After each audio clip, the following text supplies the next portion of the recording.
Good evening to all of you. Mr. Ganesh, have you joined? And Dr.Preethi? Okay, I can see you. Good evening. I think your mic is okay.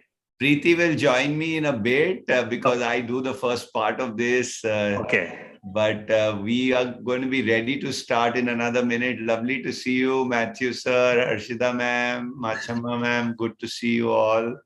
Thank you. Thank you. Thank you so much, sir. Thank you for joining us this evening. It's a pleasure to have you with us, the part of the Mysore Sahodaya School Complex. So we will wait for Dr. Preethi to join. No, we will start. We will start. Okay. I think Machama and Harshida, both of us ready? Yes, we are. Absolutely. Right. Thanks. That's lovely. I think we have close to 300 people who have joined us on the Zoom, and about 60 of people who have joined us on the YouTube also. So without wasting any time, we would start the program. Good evening to each and every one of the members of the educational fraternity who have joined us this evening. Greetings from Mysore Sahodaya School Complex. This is Matthew, President of Mysore Sahodaya School Complex here, welcoming you all to this evening's program. Soul of a teacher, that's what we are trying to explore this evening. And now before we start this evening's programs, I take this opportunity to convey my hearty congratulations to all the teachers for the wonderful work that we have been doing for the past 2 years. I mean, the whole country has been talking about COVID barriers, and very less was spoken about the true knowledge barriers that the teachers have been, and we have proved our capability, our competency, our ability to handle all kinds of crises during the past 2 years. We may be less acclaimed and less applauded, but I'm sure that as members of this noble profession, we have proved our indispensability, and we have proved our ability to handle a crisis that the 2 years of pandemic has, possibly for us. And this evening, we are going to have a special program. We have had a lot of programs that touched upon the heart of the teachers, the head of the teachers, working on the hard skill and the soft skills of the teachers, as Harshida was sharing with me yesterday evening. But it's first time that we are going to talk about the soul of the teachers, the spiritual embodiment of a human being, the soul. We're going deep into that. I'm sure this is going to be a soul-stirring session. We're going to listen to Mr. Ganesh and Dr. Preethi Kohli, wonderful people they are, the great service that they do to the community in general and to the teaching community in particular. I must express my sincerest appreciation and gratitude to both of you, and for all your effort, for your hard work, the time that you spend for all. I'm sure the people who have joined us this evening would know a lot more about you during the course of time.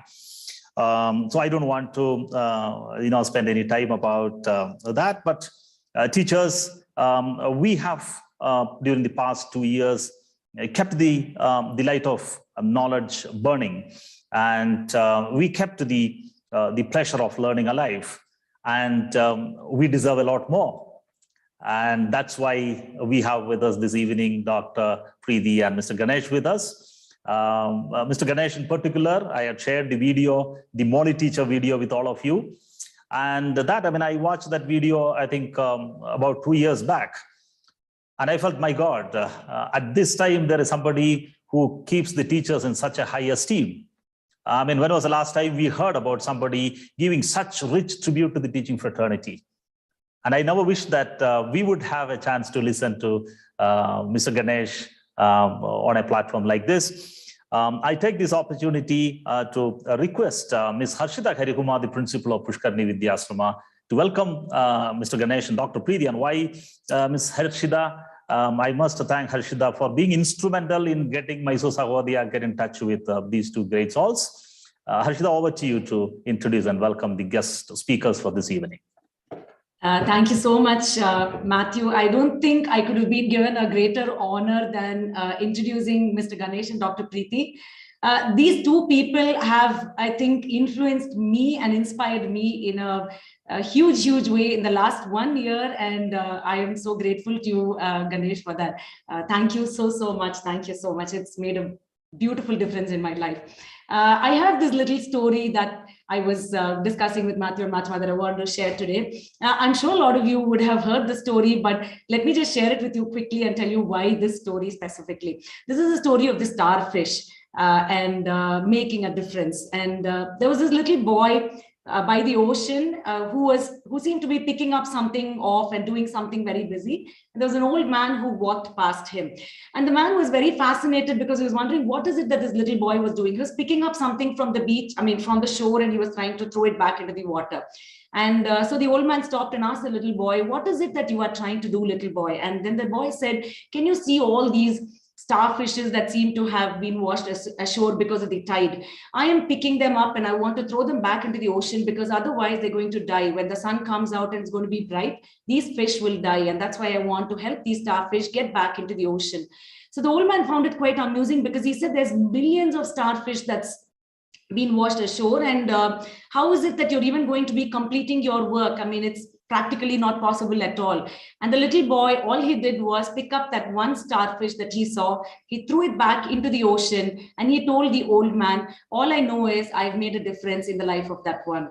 And Ganesh, I don't think there could be anything more beautiful for me to be introducing you at all, because you and Dr. Preethi have been touching the lives of millions of people that you've been coming across. And I think as a teacher, I'm so grateful to you for it. And as a human being, much, much gratitude.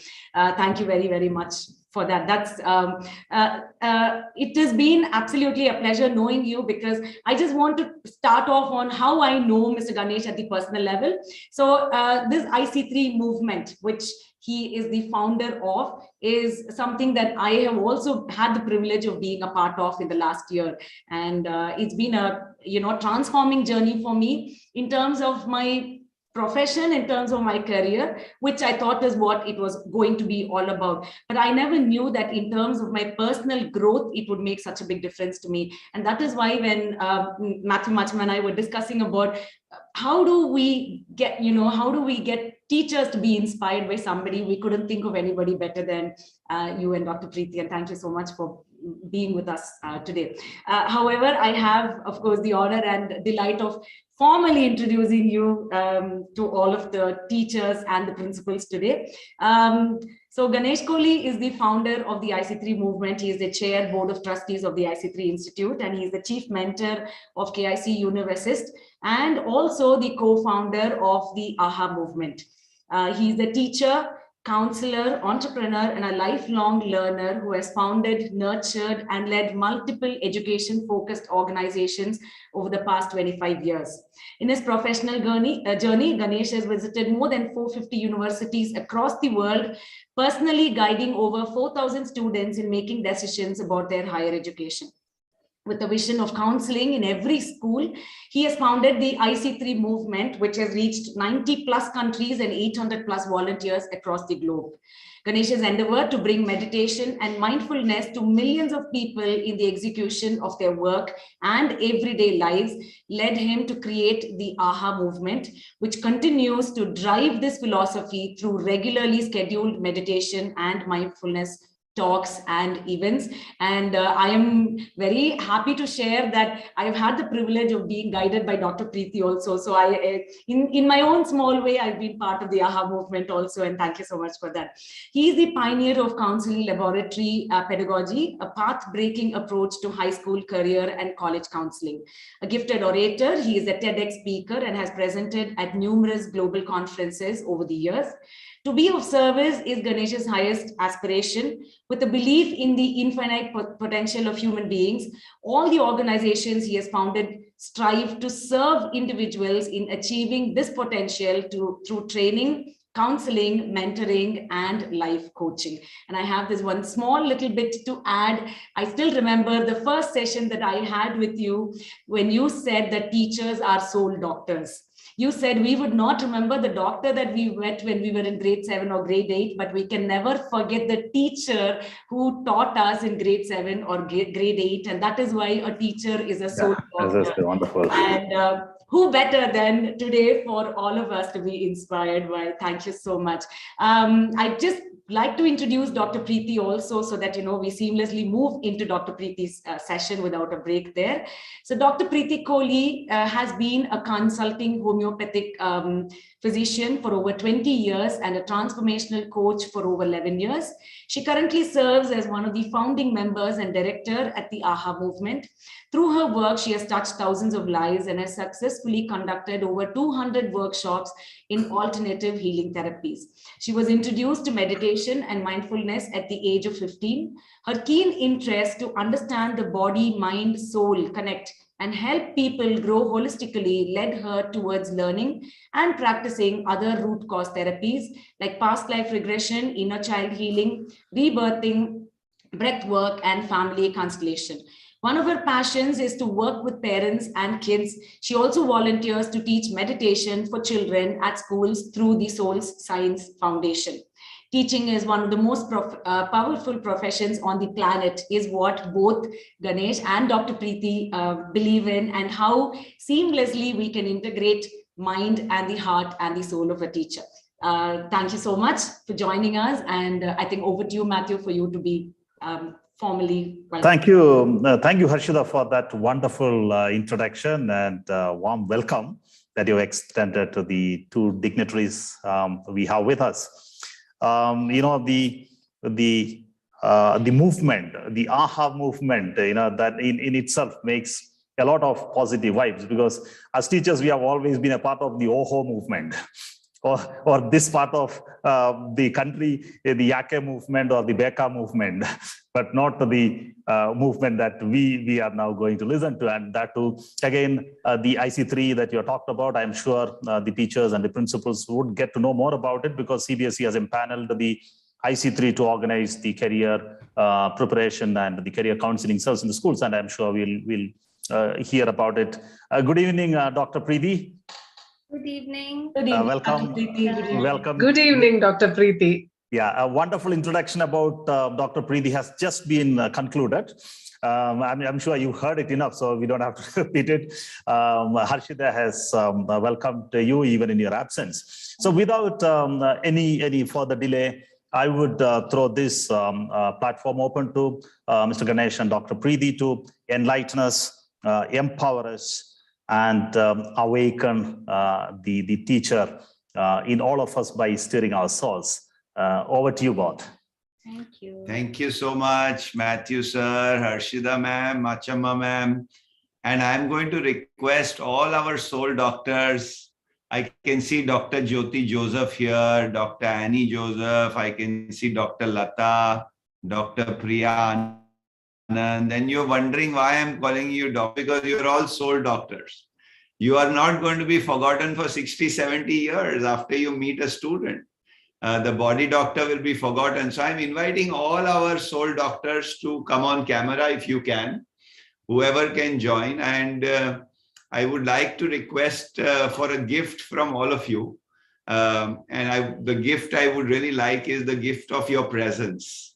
A very wonderful Vietnamese master, his name is Thich Nhat Hanh. He passed away recently. He left his body, and he was speaking to Oprah Winfrey on a television show, and he was sharing some mantras for couples to heal themselves. When they have a fight, husband and wife, they want to find peace. He said, you cannot find peace by giving flowers and chocolates and jewelry and gifts to your partner. You have to say these mantras. And one of the mantras he said was, you tell your partner, darling, I'm here for you. Darling, I'm here for you. And the partner says, darling, I know you are there. And this is very simple message, but the greatest gift we can give to our partners or to anyone else is the gift of our presence. We so often try to give things and, other material pieces. So I'm inviting all of us. I can see we have 450 odd friends today who have joined us. So I am inviting everybody that is just on Zoom here, but I'm inviting everybody to give us the gift of their presence, and whoever can come on camera, you're welcome to. Yes, come on, teachers. Yeah, please turn the cameras on. Yeah, no, that's perfectly fine. Whoever is comfortable, and that's all right. I just want to confirm, can you see my screen? Are you able to view my screen? Not now, because we have put it a full screen for the teachers to turn their cameras on. Okay. But of course, once the talk starts, we will switch over to your screen. Okay, wonderful. And so, I'm going to just briefly share. Let me know when you're viewing my screen. Screen. Yeah. And, I'm going to just share a little bit about my own journey as a teacher. I started teaching in 1997. And one of my biggest challenges was that after about 10, 12 years of teaching, I became arrogant. I thought I was the be all end all in the classroom, and I used to have hundreds of students in auditoriums I was teaching, and I developed the educator ego. And Dr.Preethi, who is a wonderful, compassionate master, she helped to chop my ego. She told me you have to meditate, you have to ground yourself, and I started to practice meditation. And that is when I realized that, I had started to sit on a chair called I Know. This chair called I Know, which is very commonly used in schools and colleges, by educators. It's a very dangerous chair, my dear friends. The chair called I Know. When I realized this, I was able to chop my ego, and I threw away that chair, and I brought two new chairs. One chair is called I Don't Know, and another chair is called I Want to Know. And every time I met anybody, I started to sit. Every time I entered the classroom, I started to sit. In the classroom, I would say, I would really sit on a chair called I Don't Know or I Want to Know. And I encourage, since 2008, every educator to sit on a chair called I Don't Know or I Want to Know. And so for today, that would be a really helpful chair to be on. And am I able to share my screen now? Can you see my screen or not yet? Your screen, have you shared your screen, sir? Yeah. Not yet. Can you just share your screen? Yeah, I had. Yeah. Now it's visible now. Okay. You can go to the display. Yeah. So I would, I just wanted a couple of quick notes that I really appreciate that I wanted to share. One was by William Arthur Ward, where he says, the mediocre teacher tells, the good teacher explains, the superior teacher demonstrates, and the great teacher inspires. And actually, what I figured was that there is no place for a teacher in the classroom anymore. My whole journey as a teacher was, and thank you, Annie Joseph ma'am, for joining us on camera. We are very happy to see you. But my journey as a teacher was to realize that the classroom is not meant for teaching. It is not a place to teach. It is a place to facilitate learning. And when I dropped the teacher in me, I allowed learning to happen. I realized that up until a certain point in my life, I was so focused on teaching and I completely forgot the purpose of teaching. The purpose of teaching was for learning to happen. And learning happens in a love-based environment, not in a fear-based environment. So there was a big realization that came to me, and I will share a little bit more with you as we go along. But what makes an inspirational teacher is when a teacher can facilitate learning. That is when the teacher becomes inspirational. Because as young people absorb new insights and they begin to transform themselves from within, when they start to resonate, when they start to see geography or history or social sciences or mathematics in their life, when they are able to relate to what you're saying, when it starts to go into their bloodstream and their nerve cells, and when they really absorb it, when learning happens, inspiration happens. And I will talk a little bit more, but since we are on this subject, I wanted to share very quickly with you the 76th verse from the Tao Te Ching. This is, one of the wisest men was Lao Tzu, who wrote the Tao Te, whose words were captured in the Tao Te Ching. And I'm reading his words. I'll stop sharing my screen and I'll read out the words that he had shared. He says in the 76th verse of the Tao Te Ching, "A man is born gentle and weak. At his death, he is hard and stiff. All things, including the grass and trees, are soft and pliable in life, dry and brittle in death. Stiffness is thus a companion of death, flexibility a companion of life.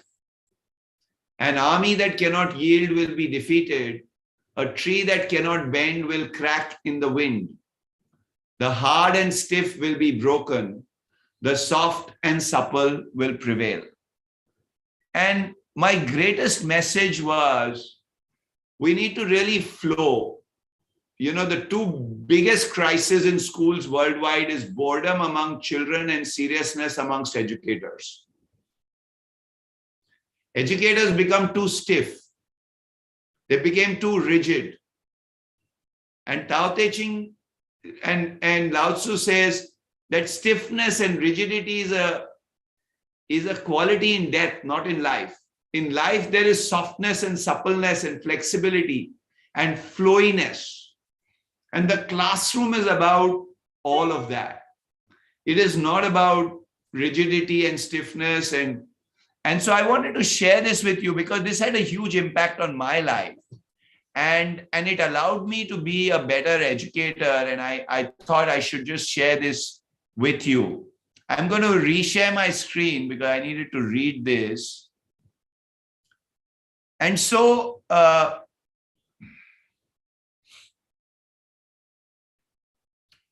so this is really an inspirational teacher is the one who becomes a child.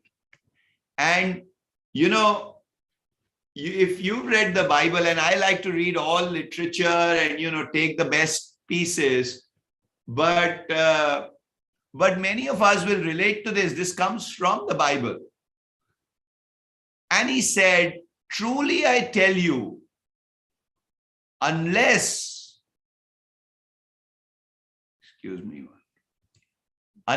you change and become like little children, you will never enter the kingdom of heaven." Teaching is not about anything but becoming a child. That is an inspirational teacher. Not childish, but childlike. And when we do that, we actually manifest a healthy society. You know, the creative adult, Ursula Guin says this, the creative adult is the child who survived. And if you think about it, all of us and all of our children, actually, each one of us was born a God being. If you think about you as a 2-year-old or a 3-year-old, you know, when Harshida ma'am must have been 2 years or 3 years, or each one of us was 2 or 3 years old, we were creative, we were wondrous, we loved without deciding you are rich, you are poor, you are watchman's son, you are this person. We just had all of these qualities. We could easily let go. We didn't get stuck in life. We would fall and get up and start running again. We carried no baggage. Think about all of us being born with all these qualities. Love, unconditional love, you know, creativity, all that, you know, you make something, you break, you do everything. We were born with all of this. What then really happened? These qualities did not survive. We are feeling stress, we are feeling agitation, we are feeling anger, we are having health issues all around the world because somehow we lost those childlike qualities, which are so precious along the way. And we actually, as educators, have a big role to play. Because children that get wounded don't make it. They lose their creativity. And you know, Sir Ken Robinson's TEDx is a very popular one on how schools kill creativity. But we really need to go back and revisit what's being said across the board, that when the child's needs are not met, the child is going to get wounded and they would have lost their creativity, their ability to let go, their ability to move on, their resilience, all those things they already have. And much of this wounding tends to happen in school. You know, Carl Jung, one of the great, psychologists, psychotherapists, he shared, one looks back with appreciation to the brilliant teachers, but with gratitude to those who touched our human feelings. The curriculum is so much necessary raw material, but warmth is the vital element for the growing plant and for the soul of the child. The future of teaching is teachers are not teachers. Teachers are going to be healers. All teachers are healers. What COVID has done is going to have a 12, 15-year impact. It already has had an impact. And we all have to help heal and really not do anything,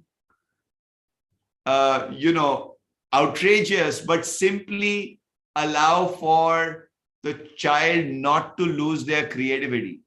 And one of those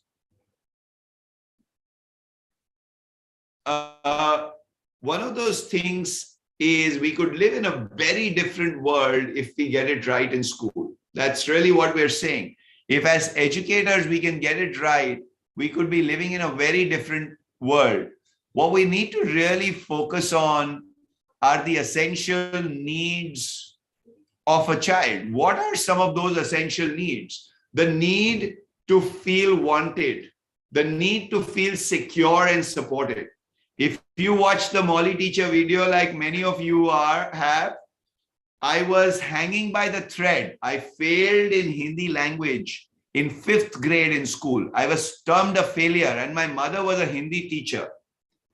And I felt unwanted, I felt unsafe, I felt unsupported until a Molly Abraham I found who changed my life in 7th grade. I would not be sitting, I get so scared of principals, I was always outside the principal's cabin. Always outside. Harshida ma'am and Machama ma'am and Matthew sir and Annie Joseph, I would never go outside. I was running away from all the teachers. But because a lot of these essential needs of children are not being met. We are comparing children and we are destroying them. You cannot compare two fourth graders on their math skill. One may do great math, one may paint really well. One may play very well a certain sport. It's not about comparisons, it's not about competition, it's about competence.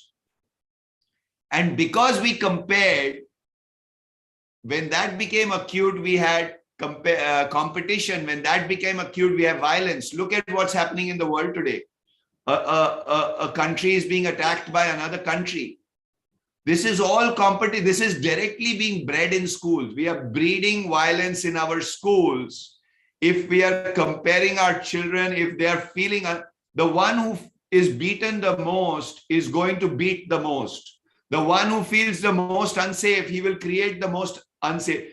Do you know that a lot of us are in 40-year-old, 50-year-old adult bodies, but we are actually living the life of a 3-year-old child who felt unsafe. At 50 years of age, we are buying insurance policy after insurance policy, but we are not feeling safe. We're still stressed. We're still worried. This worry that we have constantly is a worry that is carried by a 7-year-old, by a 10-year-old, by a 15-year-old. It is the worry that is carried out of school, out of families. And this is something we need to know, that these needs, when they are not met, we have a wounded adulthood. And all of us, I experienced this myself. I had all of these wounds. The child his needs are to have feelings, thoughts, intuition validated. His needs are to feel special and respected as a unique person. You know, even if he's not good in math, he might be good in something else. We cannot disrespect the fact that this is a unique individual. Need to be inspired and motivated to learn. And we'll talk about that after Dr. Preethi speaks. Need to know that it's okay to make mistakes and to learn from them. So often, we have really, really hurt a child when he or she has made a mistake. The whole being of a child collapses. He starts to believe that he or she is a bad boy or a bad girl. The rest of his life, he's trying to prove that he's not a bad boy or a bad girl. You know, many of our 40-year-olds, our spouses, our family members are still trying to prove to the world that they are good boys and good girls. And it is very important that we need to help young people make mistakes and to learn from them. You know, need to be given firm and loving limits. This is very important. You have to give them limits. You have to give them firm limits, but in a very loving way. There are ways of doing that. And so I'm going to skip this slide and bring in Dr. Preethi at this point. Preethi, you want to do it? Or you want to do this? So I want to now introduce you to to Dr. Preethi myself, although Harshida ma'am has done it. But you know, I was a very brash young man when I got married in 2003, and she very lovingly showed me the path to calmness and peace. And like most stubborn husbands, you know, many of our friends are here. I did not listen to my wife immediately. You know, I took long time to listen. So she told me you should meditate in 2003. I started meditating in 2006. So we have a stubborn husband syndrome in most families, and they don't listen to wife immediately. It takes a while. And then, you know, she really put me on that path where I really transformed as a teacher, as an educator, because I found a certain inner stillness, a certain peace within me. And so that is really what this journey was that I had.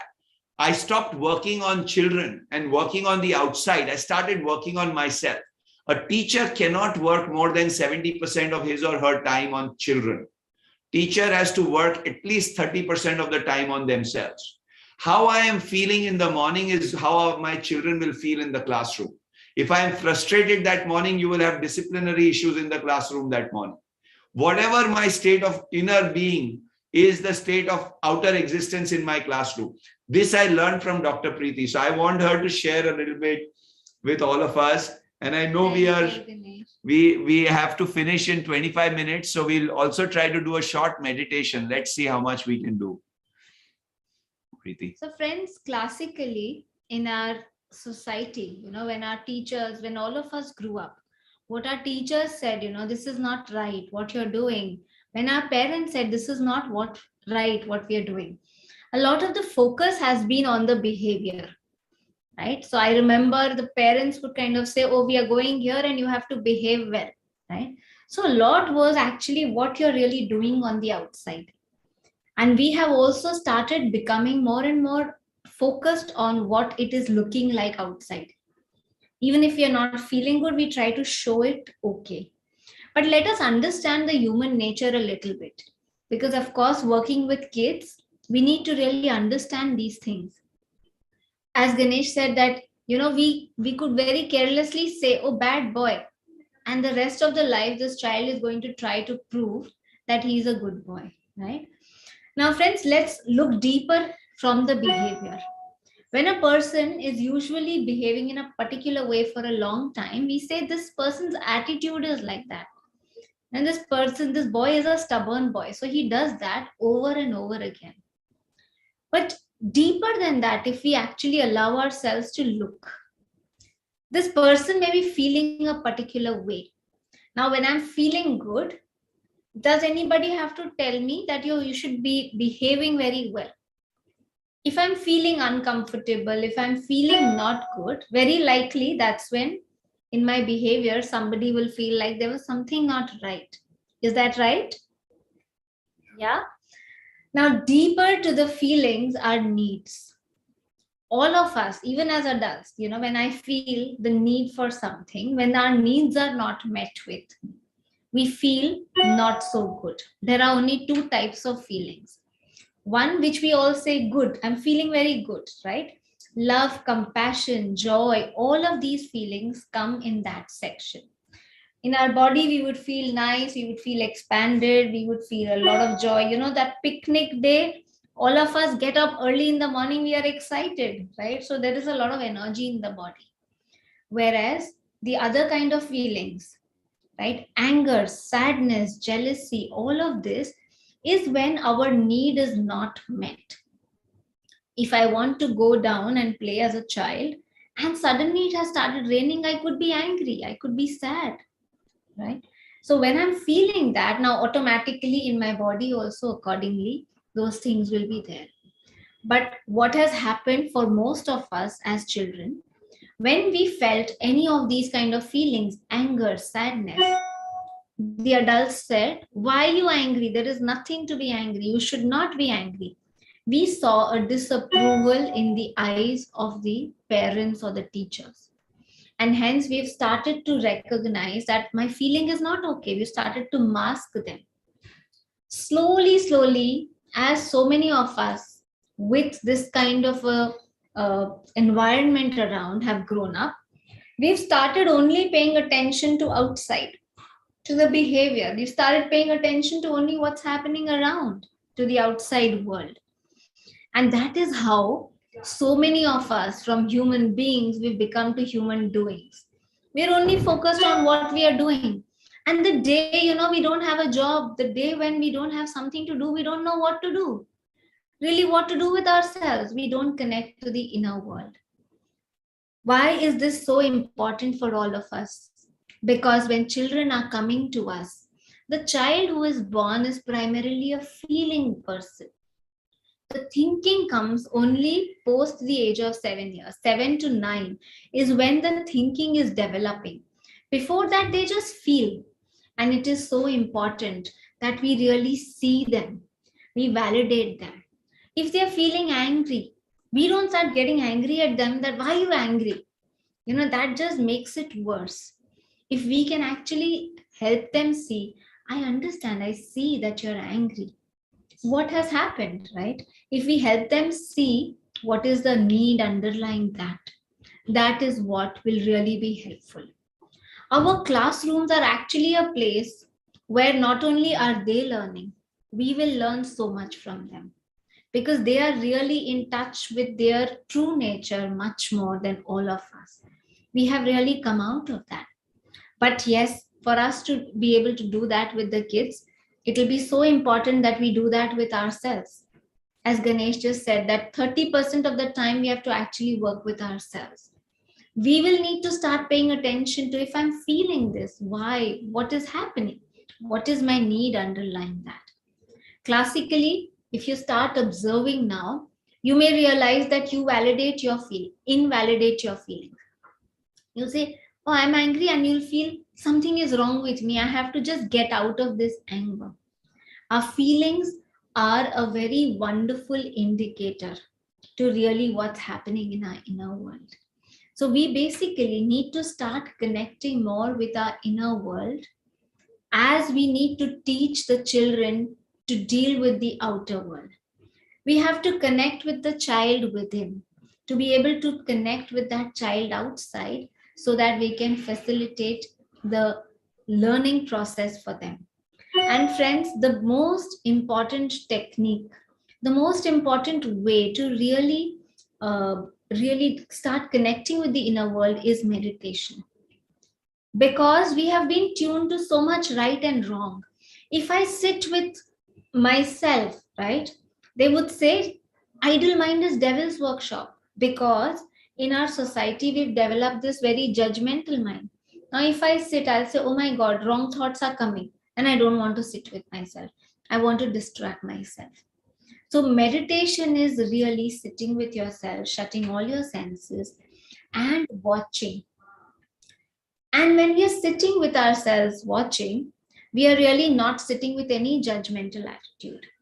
We are recognizing that we are more than the thoughts. When you start just being, supposing with your breath, that's the easiest technique. We bring our awareness to the breath, and we see that when you're just watching your breath, thoughts will come and go. But the nature of mind is to think, right? So any kind of thoughts, how does it matter whether it's a very beautiful thought or a very ugly thought? What we have to learn is we have to learn to just watch as a witness, not being judgmental. This mind's work, this judgment is required in the outer world. In the inner world, we need to learn to drop it, right? We don't have to judge ourselves, because when we judge ourselves, that's the way that things have gone into the subconscious.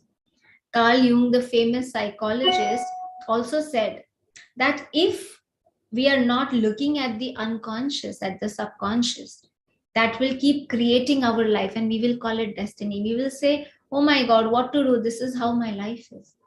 Because we are really not seeing at what we are creating. We are all powerful creators, friends. We need to learn how to really tap into our own mind, into our own creativity. And that's the best chance that we can help the children bring out their creativity. Okay, so we will have a beautiful 10 minutes meditation, friends.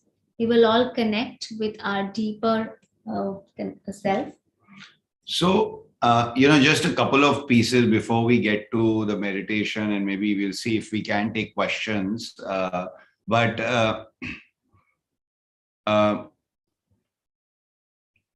what we really, want to know is that whatever happens in school has a lasting impact. That's why we don't remember the medical doctor, but we remember the teacher. What a teacher said in 5th standard, I don't forget easily, because the neocortex or the frontal lobe or the thinking brain is still developing. So whatever is spoken, it goes straight into, the cerebellum or the limbic brain or the unconscious part. It becomes a program in my mind. If I was told as a 5-year-old or 10-year-old or 12-year-old, I got scared in school, or I was told the ghost will take you, or I'll give you to the policeman, or now this fear is not going to go easily. If you tell a 25-year-old the ghost will take you, you say you are stupid or what?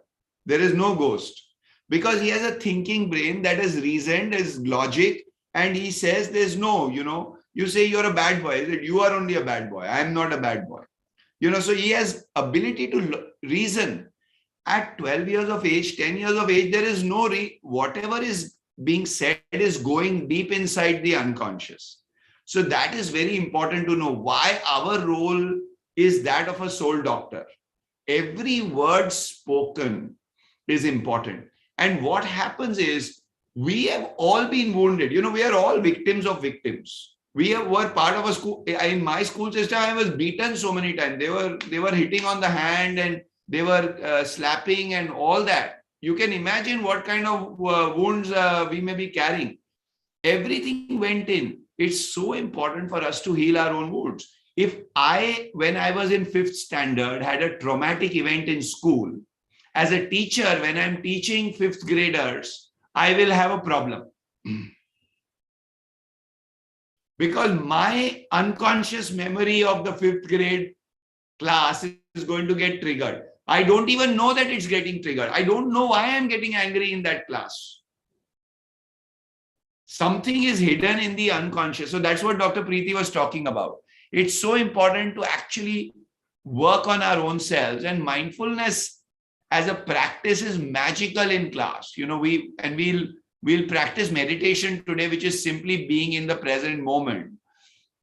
But thoughts are everything, and they actually manifest into reality. I'm not getting into too much detail. We can do another session on this slide alone on the biology of belief by Dr. Bruce Lipton. But why meditation is so important is because you actually start to master your mind. You can actually control or watch your thoughts and transform some of those energies, etc. And we'll get to this fear-based and love-based. Again, I am very conscious of the time today. Practicing affirmations, very, very useful also in school, where they actually feel empowered, and we can share some affirmations with everybody also. Taking help. I'm not talking about brain science today. I will let Harshida ma'am do a session on Harry Potter effect in the classroom with everybody, but I can come back and do that also. So we'll practice a little bit of meditation, and then I'll have one slide on takeaways. So is that good? Harshida ma'am, Matthew sir, can we do a 5-minute practice? Absolutely, sir. Absolutely. Oh, absolutely. I'd love to do that. So friends, you're going to just sit in a comfortable posture. Can the audio be a little clear, Dr. Preethi? Are you away from the mic or something? All of a sudden your voice has gone down a bit. If we can just sit in a very comfortable posture, just back relatively straight. We can cross our fingers in our lap, and we can also cross our legs. And simply close your eyes and bring your awareness to your breath. Meditation is a journey that you are taking to know yourself. What we are practicing is just awareness. Awareness of all that is within.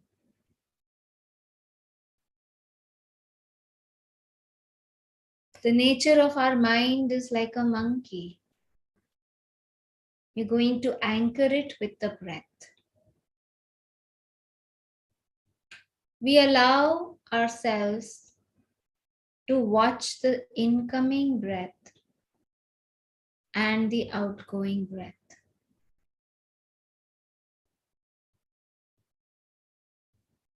The natural breath that is happening without judgment, whether it is deep or shallow.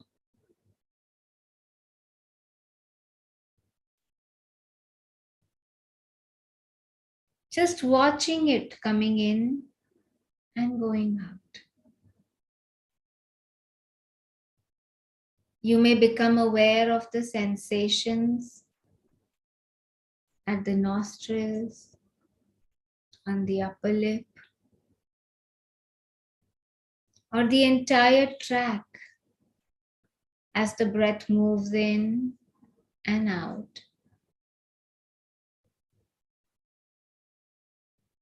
Or you may be aware of the belly rising and falling.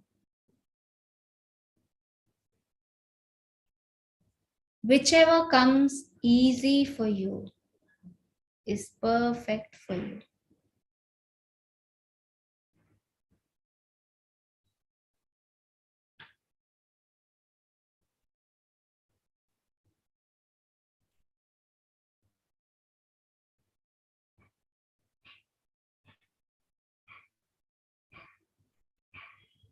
Awareness of what is happening within is meditation.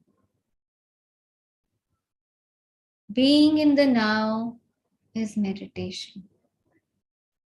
Our breath is always in the present moment. Meditation is our natural state.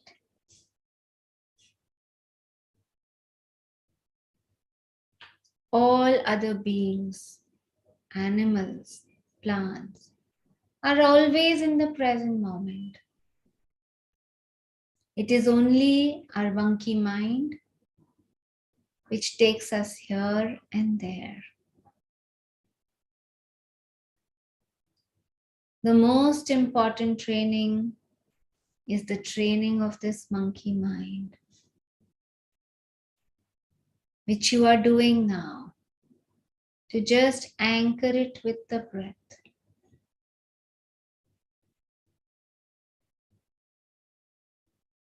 So if you notice any thoughts coming, you can watch, notice the thought just like a cloud passing through the sky.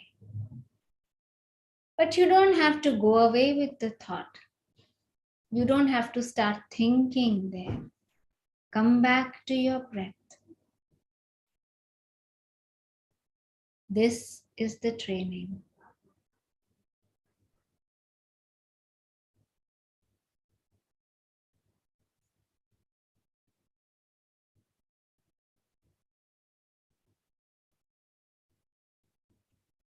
The thoughts may come, and you are watching the thoughts.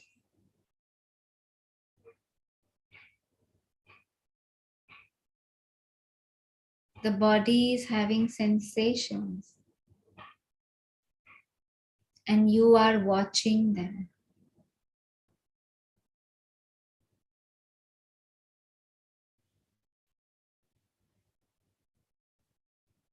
You are this watcher.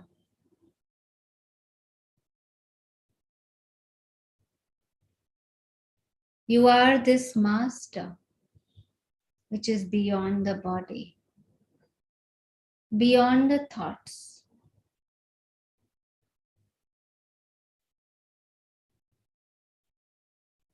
Stay connected to this, and our breath helps us to connect to this for the next 3 minutes.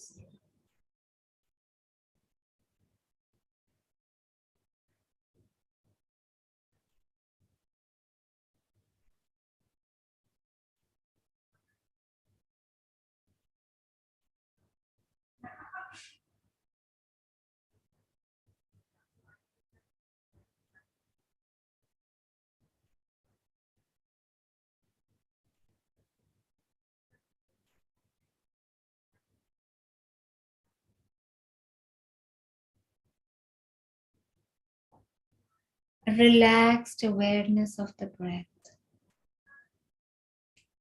And the breath takes you into deeper, relaxed states.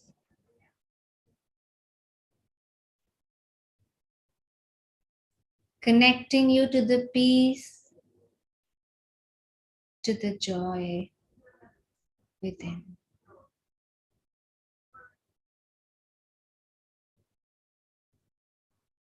Just be there for another 2 minutes.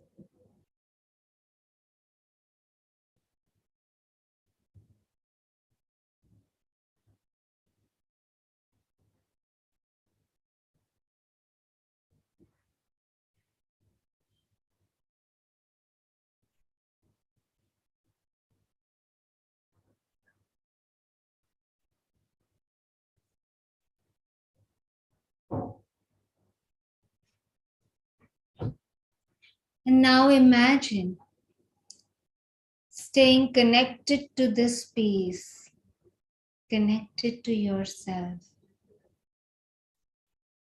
How amazing it would be when you go into the classroom with this peace.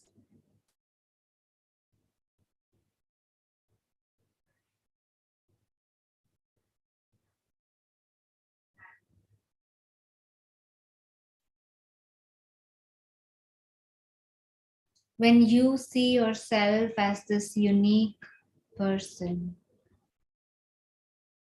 when you look deeper into yourself, you can do that with the students, with those amazing little ones in whose life you have the opportunity to play this important role.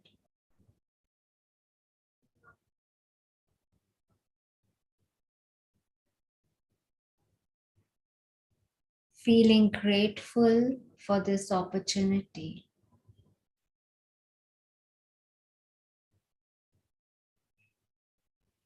Feeling grateful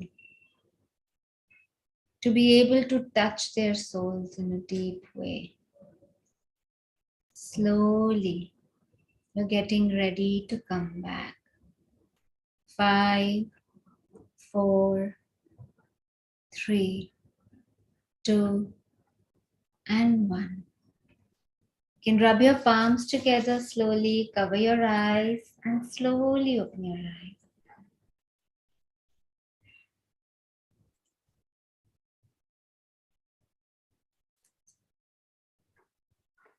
Welcome back.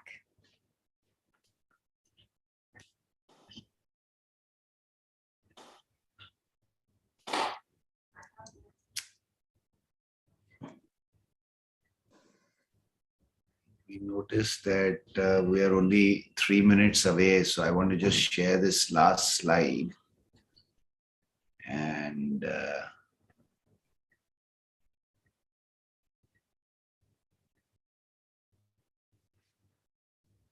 so that is really the takeaway from this, self-awareness, meditation, self-awareness, from competition to competence, and looking out for the uniqueness of each child, allowing for their needs to feel safe, to feel wanted, embracing them. So that is what we would like to leave you with. I know that we wanted to not delay this session by a month or two, and we would ideally do it over 2 or 3 hours. There's a lot of other areas we could touch upon, but I want to congratulate Matthew sir and Harshida ma'am and Machama ma'am for serving with so much intensity and love and vigor. They wanted that the Sahodaya get this quickly and not after, because we're traveling out of India and we're gone for a while now, and they just got this going, and we are very grateful for you taking the lead and doing this. But I know we are coming to Mysore. I'm coming there specifically for the IC3 regional forum on the 25th of June, if I'm not wrong. And it is at Harshida ma'am's school. We could do a parallel. I could come a day earlier or on the same day in the evening. We could do a 2-3 hour session. And we could really dwell deep. Today we had limitation of about 40-45 minutes of speaking time, but we could do some exercises, some other activities, and really dwell. So I had to cut down a lot of slides. Even in the end, I could not cover, but I think we got a taste of Absolutely. Absolutely. So, over to you, Matthew sir. Yes. I mean, what a wonderful evening, I must say. So refreshing, and you can definitely feel the difference. I mean, in such a short span of time, and what a wonderful combination that both of you are. In fact, when you started introducing your wife with all those generous words, I was thinking that's what any other husband would do, keeping the wife so close to you. But we end up with, my God, it's a wonderful combination. And I'm so excited about your proposal for having an evening at Mysore for all the teachers who are interested for 1 or 2 hours of a meditation, a retreat for the teachers. And I have a lovely campus with a wonderful lawns where we can all spread out and spend some quality time. I'm so excited about that thought. I'm really, really happy to have invited you both. And I'm sure the teachers who are listening to us would definitely share my thoughts and feelings that we feel really blessed. And I'm sure we all feel so energized to have, listened and got some of those very powerful words. How do we get it right for our children in the schools? And I think now that's a wonderful thing that every one of us should enter our campuses every morning. How do we make it right? How do we help our children get it right this day? And again, another powerful thought that you said that a teacher can spend maximum 70% of his time for the students.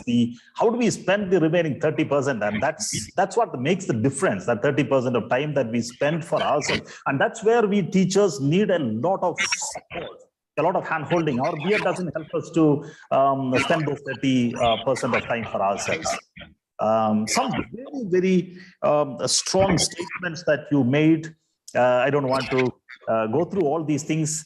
Do you have 5 minutes, 10 minutes, if we have some questions? Sure. We'll take some questions. Yes, I mean, that we have spent so much of time, because I had suggested Machama and Harshida to think about something that would add value to this evening in case we were not able to touch upon some of these things. And Ganesh sir and Dr.Preethi, please feel free to stop us anytime, because I know that you're very busy and you have a lot of other things. No worries, we'll go on till 6:15 if that's okay. Till 6:15. Yes, absolutely. Yeah, absolutely. another 15 minutes. Yeah. Yes, Machama, if you could take it up.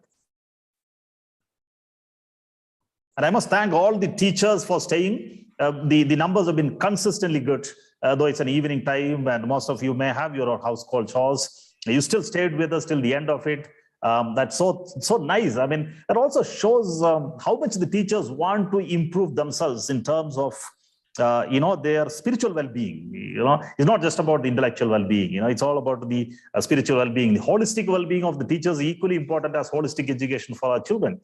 And I promise teachers, we will have more sessions with this wonderful couple, and if possible, a physical session with both of them in Mysore in the month of June. Yes, Machama.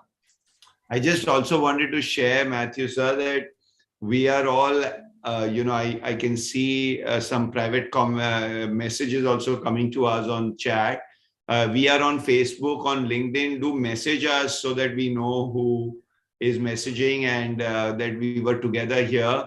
We would love to connect and be of service. Our whole purpose, both of us, is to be of service and to be able to serve communities. And and as a teacher myself, I deeply resonate with all of you.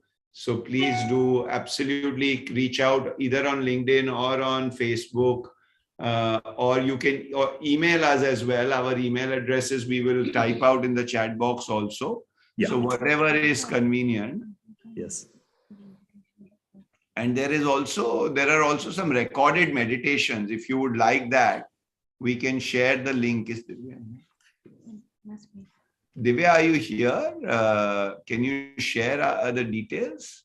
You could even share with me or Machama or Harshida. We will circulate it among us. Okay, great. She's got this. It is all free on YouTube. Our colleague has already shared and she'll put the meditation link. Sure. But over to you, Machama, please go ahead with the questions. Yes. Thank you so much. This has been such a wonderful occasion, actually. So refreshing, and there's so much of positivity that you both emit. And I was just looking at the way you took us through in this short time. And when we were talking about, words like meditation, mindfulness, I have a small, observation that, I'm sure you will agree that whenever we talk about these things, it's often viewed as part of a religion. So, many schools and countries as well, calling themselves secular, wouldn't, venture into this. But we all know that now that you speak about teachers being sole doctors, there is a very significant role that a teacher has to play in the classroom. See, when we talk about this awareness of yourself and the words used by you, connect with the inner world. And connecting with the inner world requires a journey inwards, where you actually will have to realize, bring awareness about yourself, and then how do you actually regulate your emotions and all these things. So I was thinking, when we connect it with when people view it as a part of a religion, uh, if what would you like to tell us about this? And also, what is the role of a teacher now, because this particular journey inwards has been happening, from the time child is in the womb. Actually, it is the parents who are taking the child through this journey of awareness, and slowly they hand it over to the teachers in formal education. So your thoughts on that? Yeah, I want to just, this question has been asked to us a lot. Breath has no religion. Everybody breathes. So if, whatever religion you are from, you will breathe. And all that we are talking is actually hard scientific stuff. So if you believe in science, we can get into neuroscience, psychology, biology, quantum physics principles. So the dimension of religion comes in when there is a set path or a set fixed ideology that has to be followed. There is no ideology but science here that has to be followed. Essentially, science is saying exactly what meditation achieves. Actually, there is enough research now that someone who's feeling well, who's calm, who's positive, who's relaxed, is going to heal better. So they always say that, you talked about the child in the womb. If the mother, you really look after the mother, because, then you're looking after the child as well. The mother needs to be happy, peaceful, etc. No, it doesn't matter what religion you belong to and what ideology you come from. So all that we are advocating is completely, it is focused on scientific principles, and meditation is not prayer. Meditation is not going to a place of worship. Meditation does not require a kind of dress. It doesn't require a kind of, it can be done in any room, in any space, at any time, by anyone who breathes. And So we are not putting anybody on a pedestal at all. Classically, what's the fear when people say about religion? Because we are putting somebody on a pedestal. Nobody is being put on a pedestal. We are just basically saying we have to connect with the inner world, right? Now, every child, we are teaching how to connect with the outer world. But where are they learning how to deal with their own emotions? When you get angry, how to deal with it? How many people are being taught how to really, work with your mind? Right now, it is the educated minds which are the most causing the biggest problems, the kind of havoc that's happening. So how to really use it so that it serves us rather than destroys the planet? How will we learn that, right? So basically, we are learning how to deal with the inner world. And that is what really meditation is. So we can use some other terms, but a lot of the people, when they are doing that, also when I'll just come to also religion, when we say religion, the core of each religion is same. The truth is the same, right? When the practice is given is what people get stuck with. So we are really not, sticking on to any practice. You have to just connect with yourself. We are talking about, as Ganesh is saying, science, right? Our mind is like monkey. We are saying just bring it, give it one thing, right? You give it the breath. Everybody is breathing. That's the universal thing now for human beings, right? So we just bring it to the breath, and that's the simplest thing. So you want to not call it meditation. You want to call it something else. You call it something else. And also, you know, quantum physics talks about consciousness. Newtonian physics talked about gravity and velocity, you know, matter, and Einstein talked about energy, and, you know, people rebelled when he talked about energy. But you look at quantum physics talks about consciousness. Consciousness relates to psychology. It relates to the mind. And we are talking about stuff in the unconscious. So, you know, we're talking about actually very hard science, and we can get into the hard scientific principles. And like Preethi said, you know, it's not about the practice. It is understanding the inner world. Like there are 7 trillion cells changing 10,000 times every day, or 60,000 gallons of, 60,000 miles our blood travels in our veins and arteries. How many of us know how much blood our lungs get, how much blood our heart is pumping, what is going on inside. Similarly, the mind as well. I think it's it can be a great place that problem solves, that creates, that brings well-being, that brings joy on this planet, or it can be a place of destruction. Look at what is happening with the war right now. Look at all that fears and all the things that we are carrying.